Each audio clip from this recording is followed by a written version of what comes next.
Hi there, welcome to C programming tutorial. Today we are going to learn about um how to input and output messages on the console. Um, Last time we learned about different kind of variables, constants, and different kind of types. Today we are going to learn about how to output the values of those variables on the screen. That's what we are gonna do. If on the screen you right now on the video, you should be able to see a link to the playlist of all the tutorials in this series. Please make sure that you watch all of them. Okay, let's get started.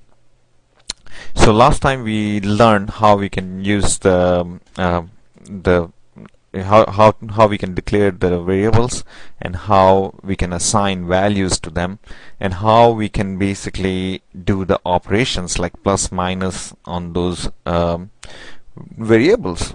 So here let's say if let's say we write a program that basically is going to add two numbers and output the result on the screen.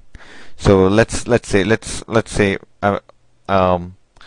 declare a variable x and then a variable y and then a variable z.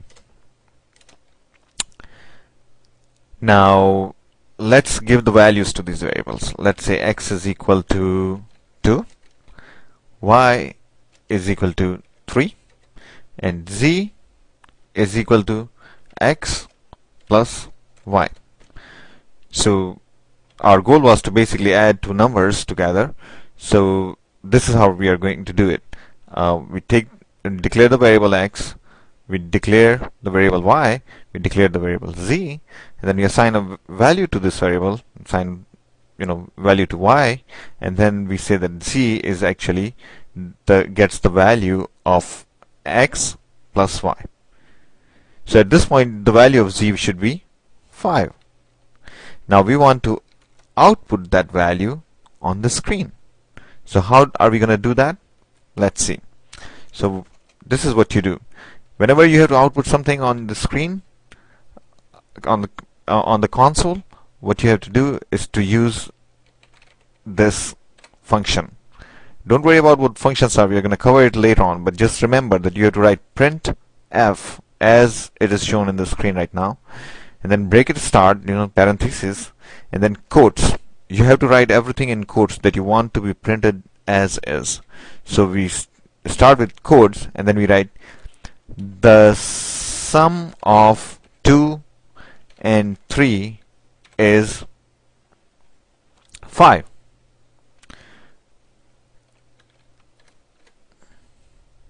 Okay, now notice that we haven't used the variables themselves here, but let's just write this for now, and please ignore whatever is written here. So this is it. So we wrote that, and now what we are going to do is we are going to compile it. How do you compile it? As I said, computer is not going to understand this. Computer doesn't understand C. Computer doesn't understand C++. It doesn't understand Pascal. It doesn't even understand assembly. The only language it understands is machine language. So every program that we write in any other language, what we have to do, we have to translate it into the machine language, and this process is called compiling the program. So we are going to compile this program. So we take this tools, we go to tools, and then we go to execute, and then we go to compile and run. And as you can see, it has a shortcut of pressing F9. So most of the time I'll be pressing F9. So we'll go to execute and then do compile and run, and then it will start compiling it. And bingo! Look at this. It's displaying the output, the result of that program running. And what is it saying? The sum of 2 and 3 is 5. So cool. So this is what we asked it to do to begin with. We asked it to basically what we did was in this program we asked it to write this message, and what it is doing is it's writing as is. It's not writing the actual values here. So how do we display the actual values? This is what we do. Okay, then this is what's going to come in handy. Something called format specifier. So printf needs a string. This is called a string. A string is basically a collection of characters. So each one, like T, H, E, they are all characters. The string is the collection of all these characters. So if you want to print the value of x, which is 2, instead of this 2, what we have to do is we have to write %d here. And as you can see, that %d basically represents the integer format specifier. So these are called format specifiers. Anything that has % followed by a small character, it tells the compiler what it needs to print instead of this.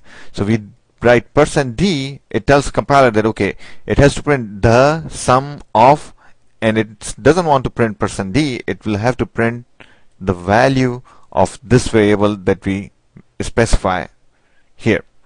Similarly, instead of 3, I'm going to change it to %d and then write y, because we want the second operand to be printed here. And then for the result, we'll change it to from %d and then place z here. So essentially what we are doing here is basically we are telling the compiler that print this, the sum of, then the value of x and the value of y is the value of z. So let's see how the compiler deals with it now. So let's see, execute,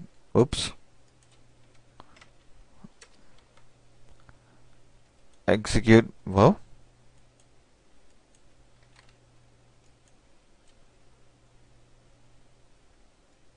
oh, because this program is still running. Okay, here,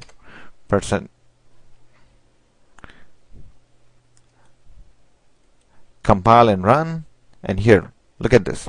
The output is exactly the same as it was before. The only difference is the way we are creating this output. The output that we are creating here, %d, it's basically this 2 is basically the value of x this time. It's not the part of this message itself. It's basically substituting in this message, it's substituting the value of x here. So if I change the value of x to say 4, then let's see what happens. I will close that and then do another compile. Look at this. See, the message changed.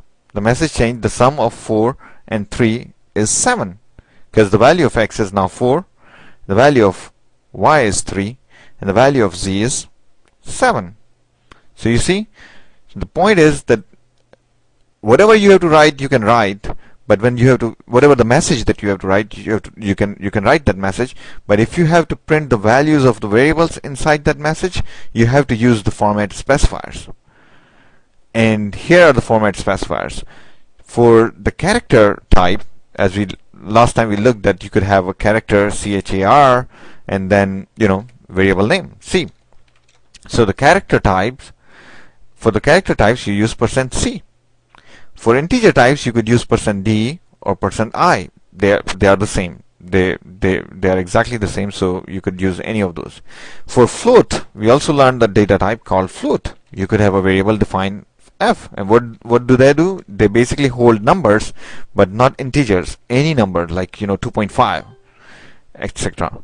Well, we are running out of time, so let's continue this lecture in the next video. Be sure to watch it. Thank you so much.